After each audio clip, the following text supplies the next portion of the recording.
참새 가족이 여러분 소풍을 나왔어요. 누렇게 잘 익은 논을 찾아서 참새 가족이 싹 이렇게 도착할 즈음에 깜짝 놀란 아들 참새가 말을 합니다. 아빠, 저기 저 논에 사람이 있어요. 그래? 아들아, 어디 말이니? 아빠, 저기요, 저기. 아빠 참새가 눈을 반짝이면서 휙 한번 바라보더니, 아들아, 저건 사람이 아니야.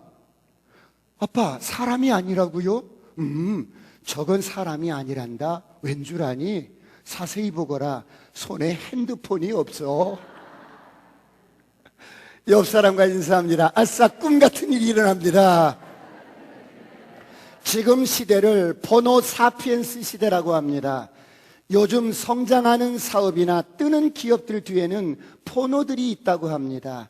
그래서 지금 시대를 포노 사피엔스라는 것입니다. 그럼 포노 사피엔스가 뭔데요? 포노 사피엔스라는 말은 스마트폰이 낳은 인류라는 말입니다. 스마트폰을 줄여서 포노 사피엔스, 인류라는 말을 합성어해서 포노 사피엔스. 지금 시대는 모든 사람들이 스마트폰을 가지고 사는 시대입니다. 여러분, 오늘 혹시 스마트폰 없이 교회 오신 분이 계십니까? 아마 거의 없을 것입니다. 그래서 스마트폰은 이제 우리가 살아가는데 절대적으로 필요한 도구가 되었습니다. 그래서 요즘 태어나는 신생아들은 태어나자마자 제일 먼저 베넷짓을 하는데 어떻게 하는 줄 아세요? 이렇게. 그리고 이 아이가 여러분 조금만 지나면 옹알이를 하는데 첫 일성이 뭔 줄 아세요? 까똑.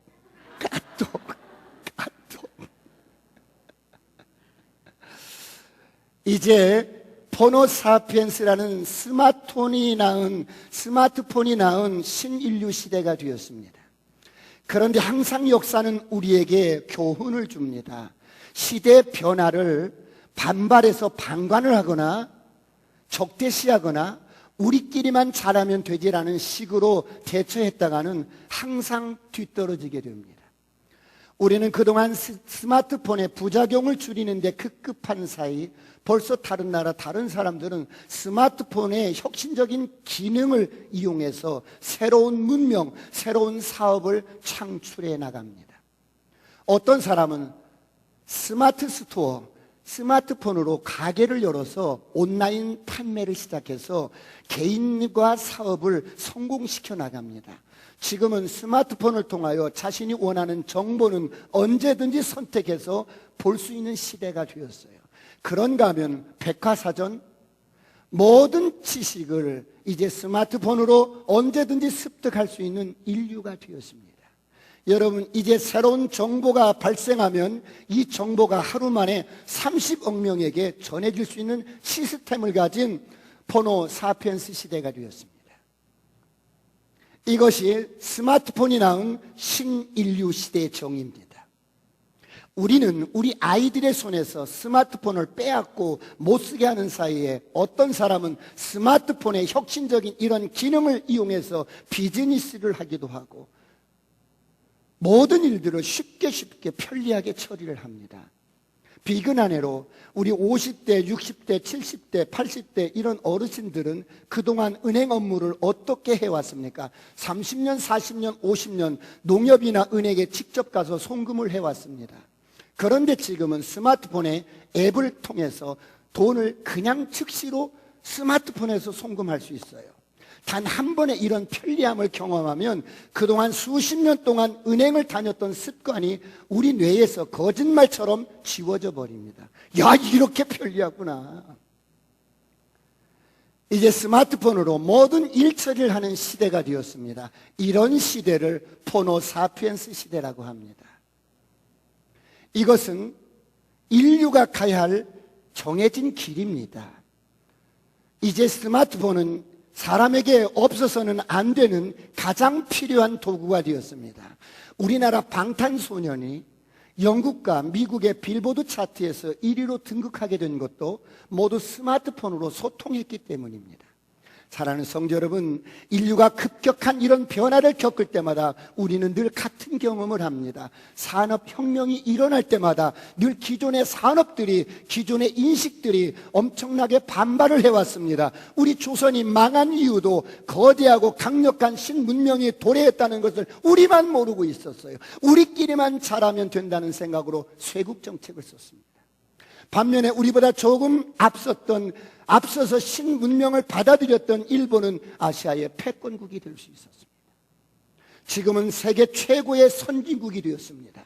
제가 80년도에 전도하러 일본을 건너갔습니다. 그런데 그때 여러분 제 눈에 비춰진 일본은 우리나라보다 30년, 적어도 30년은 앞서가고 있었어요. 이것이 변화의 전환점에서 선택이 만들어낸 차이입니다. 좁힐 수가 없는 거예요. 요즘 자본가들도 자본을 어디에 투자를 하느냐? 스마트폰이 나온 신세대 소비 문명을 따라서 기업에게 투자하겠다는 것입니다. 이것을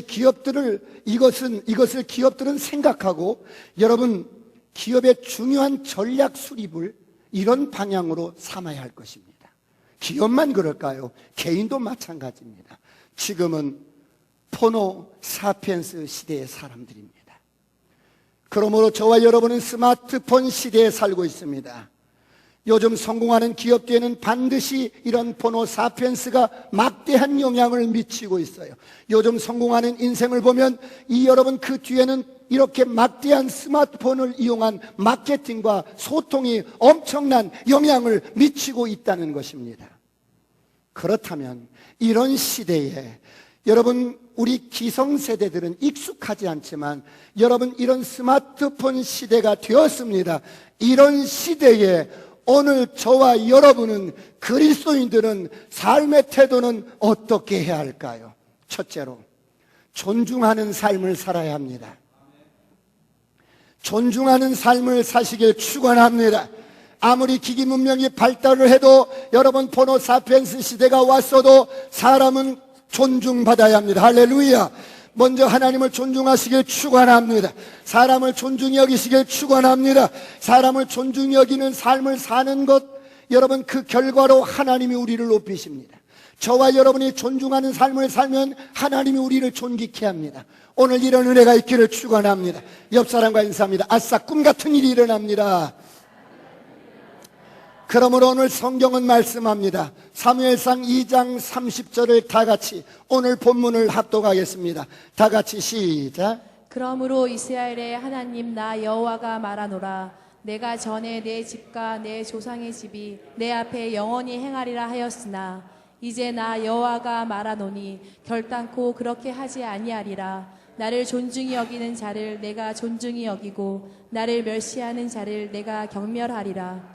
오늘 하나님께서 엘리 제사장 가문을 향하여 이렇게 말씀합니다. 엘리야, 내가 전에 너와 약속을 했었지. 너의 가문과 너의 자손들을 영영이 내 앞에 있게 할 거야. 그런데 너희들이 나를 무시하고 내 예배를 무시하고 제사를 무시하고 바쁘다는 핑계로 이것저것 핑계로 나를 무시해. 나는 그런 너를 그리고 너의 가문을 나도 경멸히 여기리라.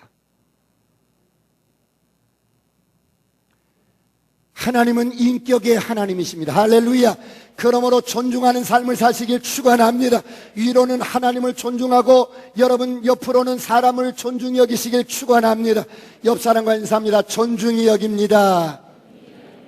우리가 존중하는 삶을 살면 그 결과 하나님이 우리를 존귀케 해주십니다.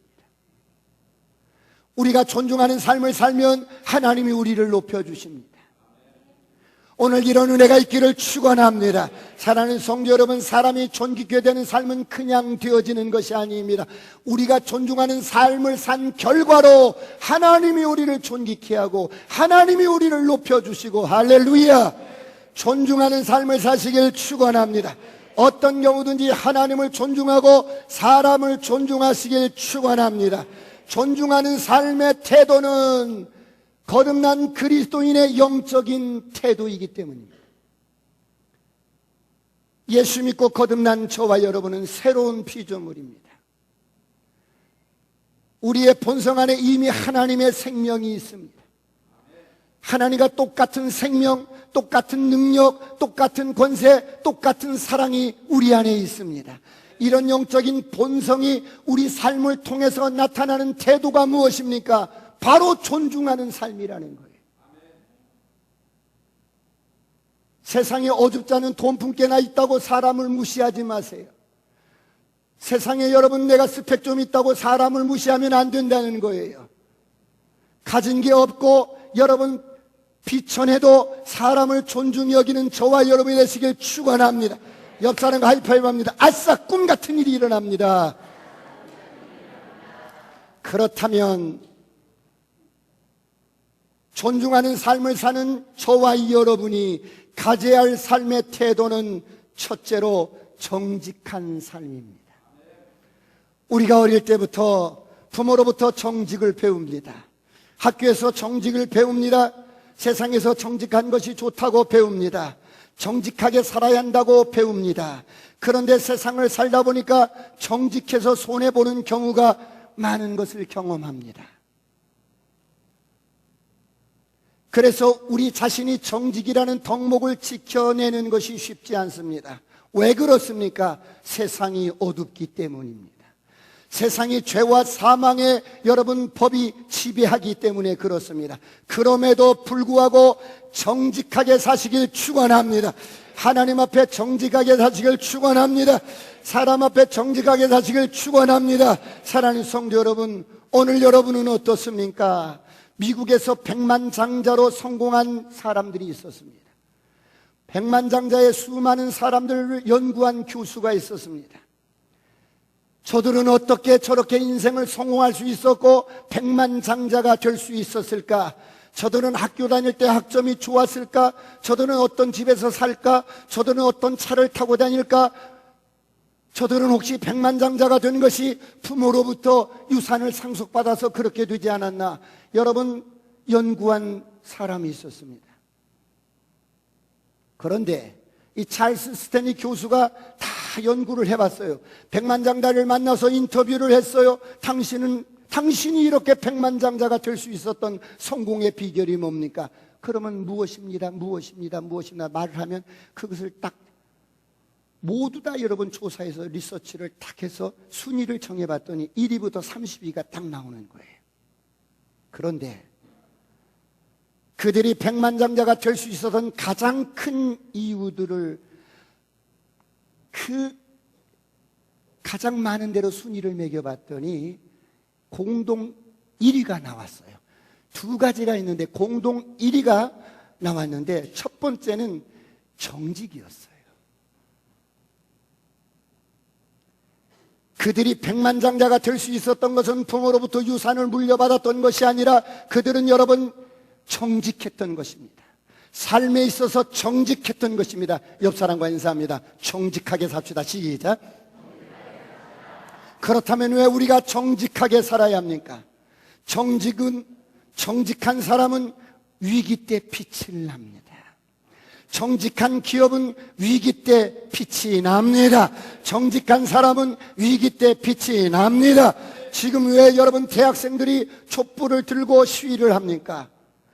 여러분 법무부 장관, 법의 수장인 법무부 장관이 정직하지 못하다는 겁니다. 그의 딸이 정직하지 못하다는 겁니다.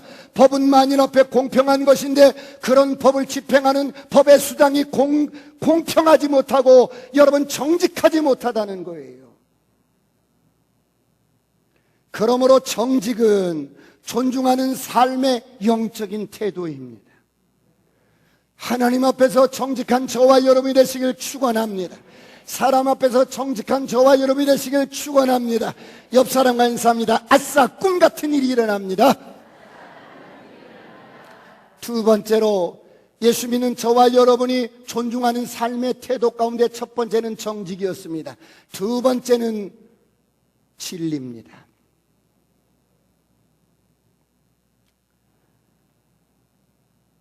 우리는 하나님의 말씀인 진리로 태어난 자들입니다. 왜 우리가 진리로 살아야 합니까? 왜 우리가 하나님의 말씀으로 살아야 합니까? 여러분이 예수 믿고 거듭나는 순간 말씀으로 거듭난 것입니다. 말씀으로 거듭난 저와 여러분이 하나님의 말씀으로 행하는 것은 여러분 당연한 것입니다. 하나님의 말씀은 언제나 한 방향을 가르칩니다.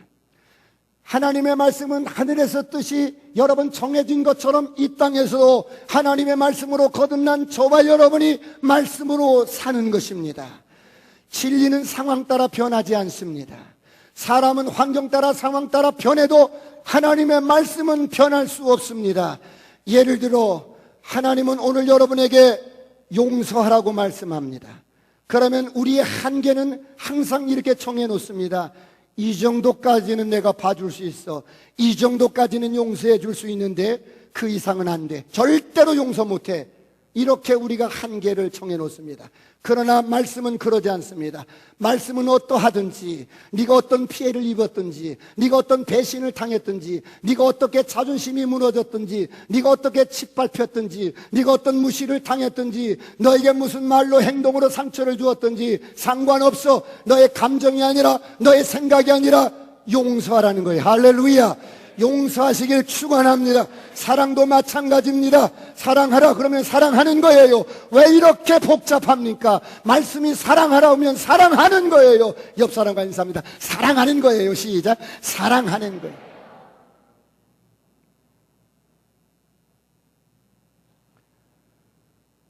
이런 진리가 존중하는 삶의 우리의 태도인 것입니다.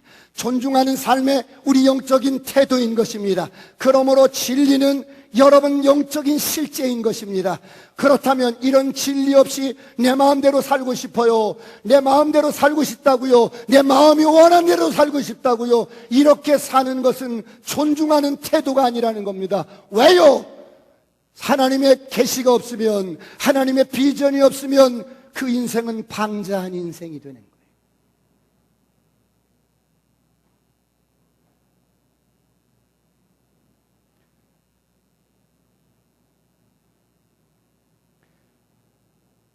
진리로 사는 저와 여러분이 되시길 축원합니다. 여러분, 우리가 내 마음대로, 내 육신이 원한 대로, 내 육신의 욕망대로 그렇게 살았던 삶은 다 가봤자 여러분 죽음뿐입니다.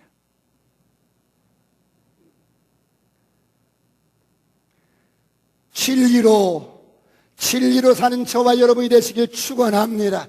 여러분 존중하는 삶의 태도의 두 번째는 진리로 사는 것입니다.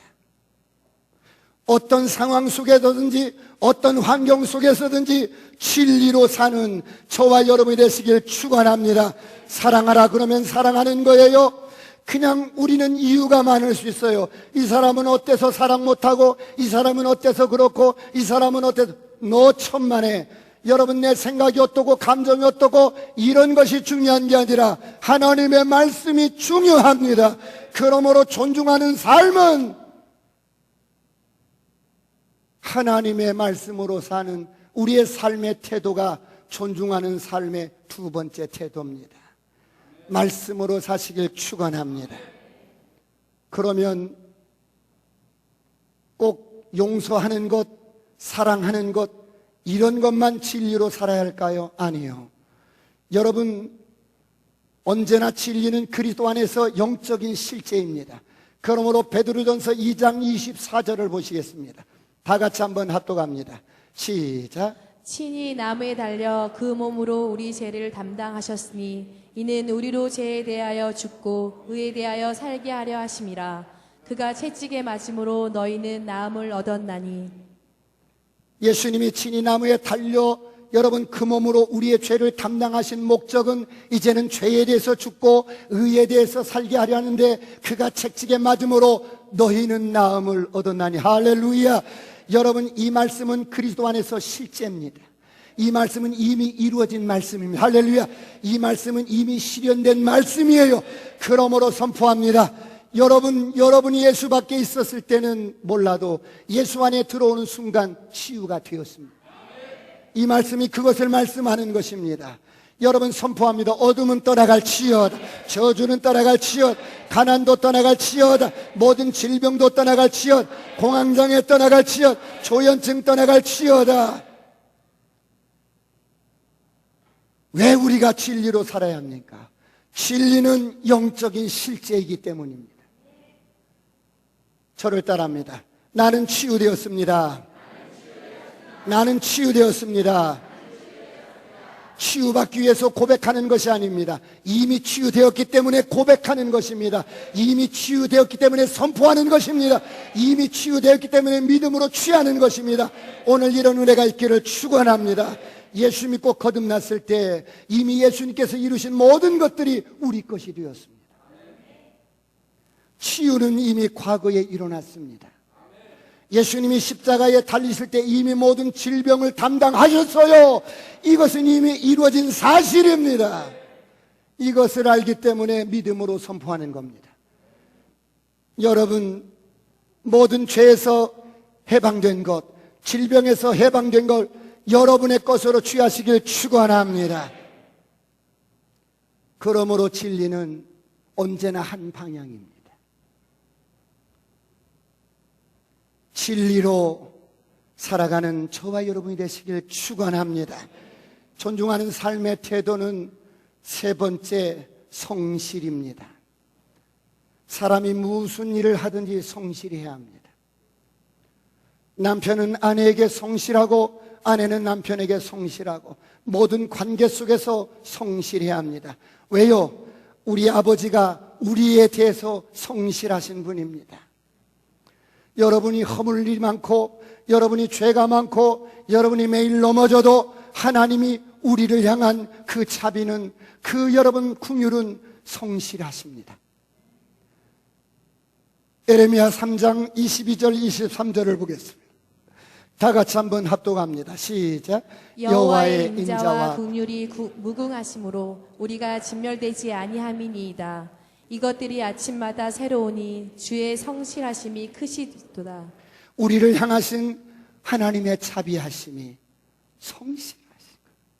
하나님이 우리를 향하신 그 긍휼하심이 성실하신 거예요. 이랬다 저랬다 하시는 분이 아니라 하나님께 성실한 저와 여러분이 되셨으면 좋겠습니다. 사람에게 성실한 저와 여러분이 되시길 축원합니다. 여러분, 사람이 성실하면 어느 사회에서든지 어느 단체에서든지 쓸만한 것입니다.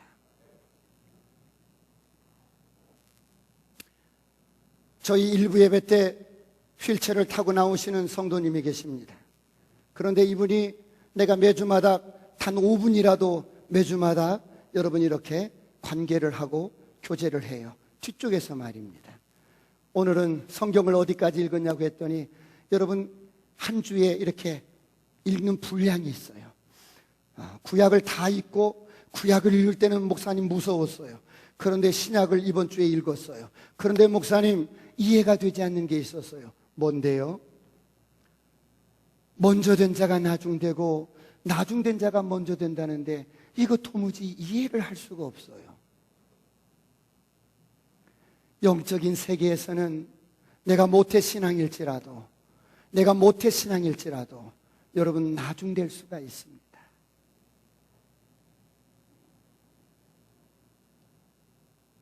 같이 나오신 분 계셨지? 같이 말이야 휠체어 타고. 근데 그분은 어때요?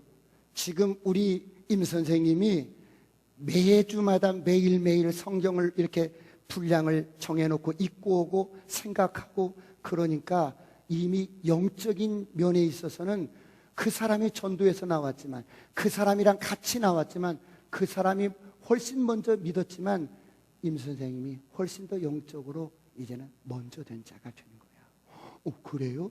그래. 그러면 하나님이 임 선생님을 어떻게 쓰실지 기대를 하는데 이제는 이렇게 하라. 어떻게 해요? 교회를 네 번 출입을 했는데 하나님이 이렇게 나를 고쳐주시고 이렇게 회복시켜 주신 거 이것을 간증을 해라. 저 병원에 환자가 많을 텐데 그냥 다가가서 이렇게 교제하면서 나에게 이상한 일이 일어났어요. 무슨 일인데? 내가 이 앞에 교회에 네 번째 예배 드리러 갔는데 내 몸에 질병이 치유되기 시작했어요. 이런 간증을 하란 말이야. 그랬더니 맞아요. 이건 확실한 일이니까. 그래서 간증이 필요한 거야. 그러면 그 사람들이 귀가 쏠깃할 거야. 그럴 때 내가 가든지 아니면 모시고 나오든지 해서 그 영혼 한 영혼을 예수께로 인도하면 되는 거예요. 옆 사람과 인사합니다. 아싸, 꿈 같은 일이 일어납니다. 그런데 전도할 때, 사람을 대할 때 주의할 것이 있어. 뭔데요? 사람을 무시하면 안 되는 거예요.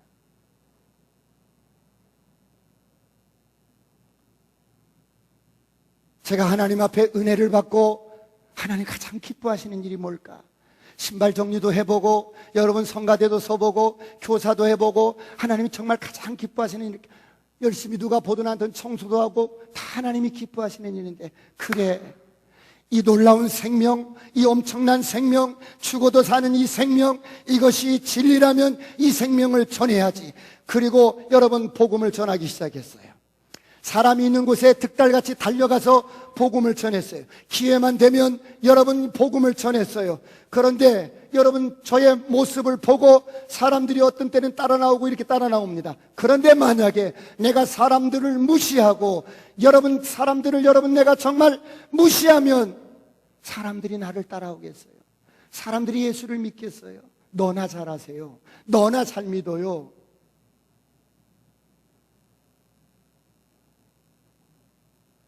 저와 여러분이 사람을 무시한다면 절대로 예수를 믿으려고 하지 않을 겁니다. 그러므로 존중하는 삶을 사시길 축원합니다. 하나님을 존중하고 사람을 존중하시길 축원합니다. 사랑하는 성도 여러분, 오늘 여러분은 어떻습니까? 한 그리스도인으로서, 예수 믿는 사람으로서 삶의 태도가 중요합니다. 혹시 사람을 무시하지 않습니까? 세상에 힘이 있다고, 세상에 돈이 있다고 그러지 못한 사람을 여러분 아래로 보지는 않습니까? 누가 그런 사람을 따라서 예수를 믿겠습니까?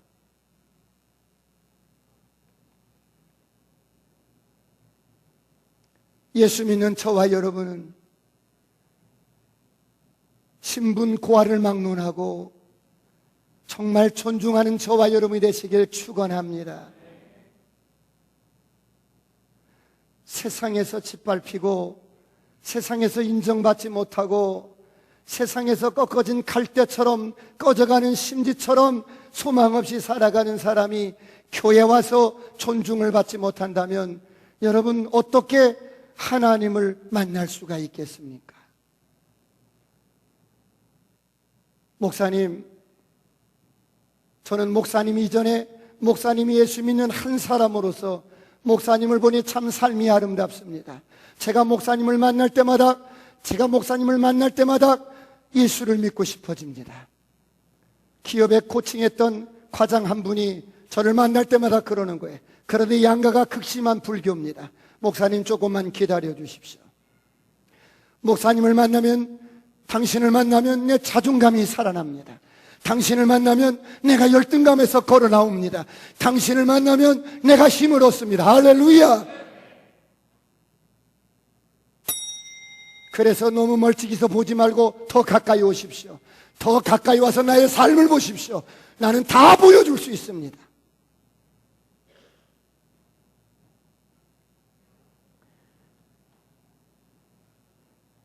오늘 여러분을 만나는 사람마다 사람들이 존중받고 자존심이 여러분 높아지고 다시 한번 열등감에서 해방되는 꿈 같은 일들이 일어나기를 축원합니다.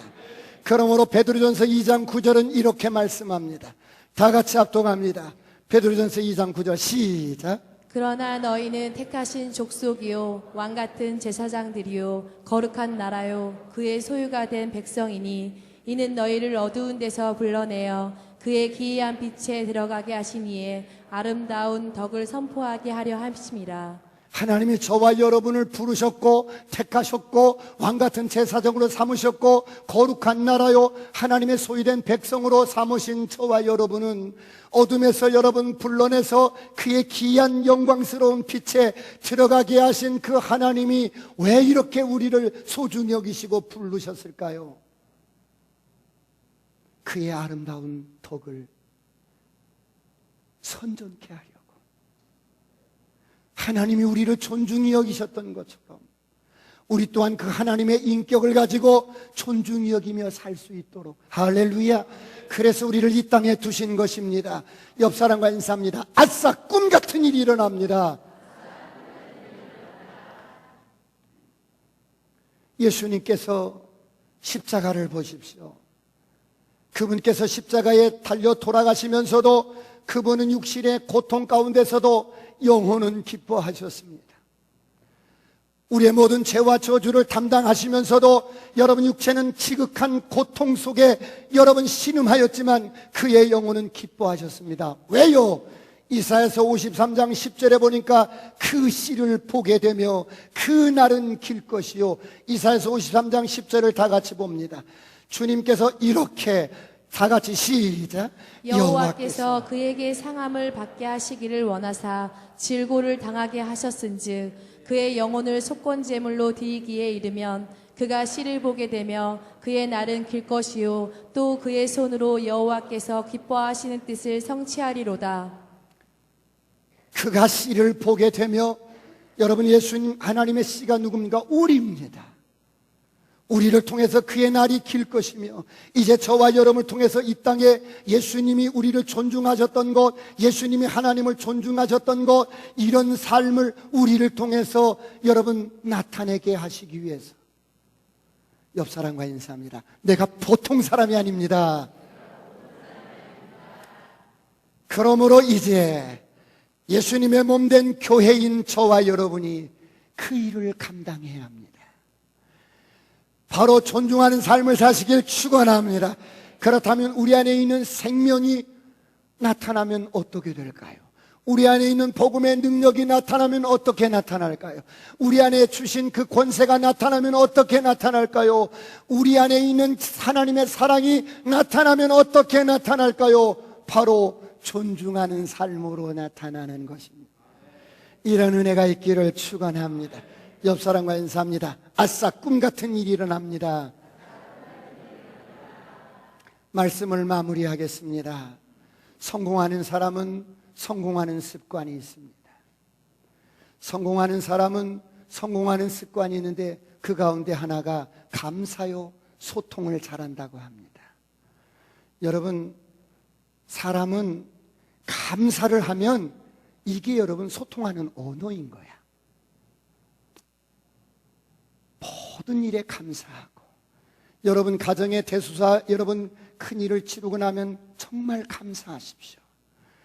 감사를 잘하는 사람이, 소통을 잘하는 사람이 성공하는 사람이 됩니다. 할렐루야. 오늘 이런 은혜가 있기를 축원합니다. 그렇다면 오늘 포노 사피엔스 시대에, 스마트폰이 나온 신인류 시대에, 스마트폰이 없이는 못 사는 시대에 여러분 우리가 어떻게 소통을 합니까?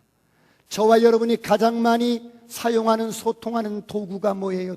수단이 뭐예요? 스마트폰이에요. 핸드폰입니다. 여러분 핸드폰을 어떻게 사용하십니까? 아직도 핸드폰의 부작용을 우려해서 너무 영적이어서 핸드폰에 대한 부정적인 의식을 가지고 살아가고 있지는 않습니까? 우리는 주님 나라 갈 때까지 급변하는 시대에 우리가 살고 있어요. 그러면 우리는 또한 이 시대에 맞춰서 우리가 변화되어야 합니다. 인식도 바꿔줘야 되고, 기능도 익히고, 여러분 스마트폰의 펑션도 익혀서 여러분 우리가 이 시대를 맞춰가면서 살아야 합니다. 옆 사람과 인사합니다. 인식이 변화되어야 합니다. 세계 인류의 기업들, 그것이 구글이든 여러분 알리바바든 여러분 아마존이든 다 스마트폰으로 고객들과 소통하면서 뜨는 기업들입니다. 그렇다면 우리 또한 이런 시대에 스마트폰을 잘 활용할 줄 알아야 된다는 거예요. 그 가운데 하나가 소통이라는 것입니다. 성공하는 기업, 소통을 잘해요. 성공하는 사람, 소통이 잘 됩니다. 그래서 이들은 어떻게 이렇게 성공할까 하고 여러분 살펴보니까 이들은 이메일이나 문자나 카톡이 오면 어떻게 반응하는가 봤더니 성공하는 사람은 신속하게 처리를 하더라고요. 업무 중에 바쁘면 양해를 구하고 다음에 연락을 드릴게요. 지금 미팅 중입니다. 집에 가서 연락을 드릴게요. 정리해서 연락을 드릴게요. 잠시 후에 아니면 생각해보고 연락을 드릴게요. 업무가 끝나면 아니면 점심시간에 문자를 드릴게요. 아무리 바빠도 그날을 넘기지 않더라는 것입니다. 왜 그래야 합니까? 이것은 상대방에 대한 예의요, 존중하는 바른 태도이기 때문입니다. 사랑하는 성도 여러분, 오늘 여러분은 스마트폰을 어떻게 사용하십니까? 이제 스마트폰은 여러분의 인격을 대신하는 소통의 도구입니다. 스마트폰으로 대부분의 의사소통이 이루어집니다. 그렇다고 해서 아들은 작은 방에, 엄마는 큰 방에, 거기에서 이렇게 또 여러분 카톡 셀방이나 리더들 카톡방에 어떤 기도 제목을 교구장이 올렸어요. 이 사람이 수술 전에 있습니다. 여러분 말이 그렇지 수술 전에 얼마나 그 사람이 두려워 떨겠어요. 그런 기도 제목이나 여러분 공지사항이 뜨면 여러분 보면 봤다고 여러분 문자를 보내는 것입니다. 기도하겠습니다. 힘을 보냅니다. 이것이 그리스도인의 영적인 태도라고요. 누가 아파서 여러분 기도 제목을 부탁드리는데 아무런 반응이 없는 거예요. 여기 말고 저쪽 동네 말이에요. 물론 바쁘시기 때문에 그럴 수 있습니다. 그러면 쉬는 시간이라도 퇴근을 하도 정시간이 없으면 이모티콘이라도 보내면 되는 거예요. 반응을 보여야지. 만일 여러분이 어떤 사람에게 문자를 보냈는데 이 사람이 문자를 생겨는 안 보는 거예요. 생겨 안 보는 거예요. 그런데 어느 때 보니까 문자를 봤어. 봤는데 또 응답이 없는 거예요. 아, 바쁘신 모양이구나. 문자를 봤는데 응답이 없으시면 어때요? 여러분 어때요? 여러분 자신 무시당하는 느낌이 들지 않던가요? 여러분의 태도가 중요합니다. 특별히 그리스도인은 영적인 태도가 중요합니다. 왜요? 당신의 태도가 당신의 성공의 고도를 결정하는 거예요. 옆 사람과 인사합니다. 나의 태도가 나의 성공의 고도를 결정합니다. 시작. 다음 주는 뉴패밀리 초청 여러분 축제 출정식이 있습니다. 한 주간 동안 기도하시면서 준비하십시오. 여러분의 핸드폰에 있는 불신 영혼들을 여러분 소통하면서 아, 이 사람은 영적이 아니야. 아, 이 사람은 그러지 마세요. 저의 단체, 제가 어떤 단체 카톡방에 저 의지와는 상관없이 가입된 카톡방이 있는데 거기에는 스님도 들어와 있어. 보살님도 들어와 있어.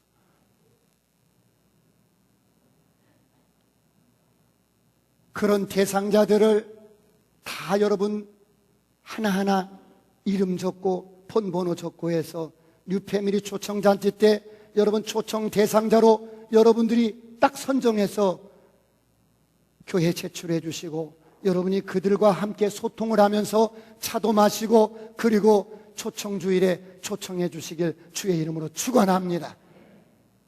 가을입니다. 가을이 되면 철새가 이동을 합니다. 기러기는 계절이 바뀌면 4만 킬로를 여러분 날아갑니다. 그런데 날아갈 때 꼭 이 기러기는 기역자로 날아가요. 맨 앞에 나르는 리더 기러기는 날개짓을 100% 한다면 그 뒤에 따라오는 여러분 기러기들은 70%만 날개짓을 해도 여러분 그 양력으로 인하여 동일하다고 합니다. 그런데 앞서서 가는 리더 기러기는 힘이 든 거예요. 왜? 100%의 힘을 써야 되니까. 여러분 수영을 하거나 무엇을 하거나 선두에 서면 항상 힘든 거예요. 그런데 뒤에 따라오는 여러분 이 기러기들이 소리를 내어줍니다. 소리를 내어주는 것은 뭐예요? 응원을 해주는 거예요. 격려를 해주는 거예요. 그래 힘을 내자. 그래 힘을 내세요. 힘을 내세요. 서로 위로하고 서로 격려하면서 4만 킬로의 여정을 완주를 합니다. 그런데 가다가 상처를 입거나 가다가 죽는 그런 동료가 있으면 그 동료를 버리고 가는 것이 아니라 같이 내려앉아서 그 동료가 회복될 때까지 기다려주는 거예요. 여러분, 오늘 우리 인생도 마찬가지예요. 벌써 19년이 다 지났잖아요. 빠르게나 늦게나 내가 건강하든 건강하지 않든 언젠가는 여러분, 우리가 이렇게 긴 인생의 여정 속에서 생을 마감하고 떠나갈 거예요. 우리 하나님을 아버지로 부르며 이 땅에서 하나님의 나라를 위해서 열심히 살다가 빠르게나 늦게나 육신의 생명을 마치면 돌아가야 하는 인생이에요. 어떻게 하시겠어요? 함께 가는 형제가 있고 함께 가는 자매가 있습니다. 서로 지치지 않게 메시지라도 문자라도 응원해 주면서 어떤 기도 제목이 올라오면 기도하겠습니다. 기도에 힘을 보냅니다. 아싸, 꿈 같은 일이 일어납니다. 격려해 주고 응원해 주는 저와 여러분이 되었으면 좋겠습니다. 그러면 예수 믿지 않는 저들은 어떻게 해요? 저들은 죽어 있잖아요. 누군가가 저들에게 손을 내밀어 줘야 돼요. 같이 갑시다. 이 길은 생명의 길입니다. 예수에는 길이 없습니다. 여러분의 핸드폰에 들어있는 그동안 잊고 살았던 불신자라고 잊고 살았던 사람들이 있다면 이번 주에 다 적어서 다음 주에 여러분 모두 다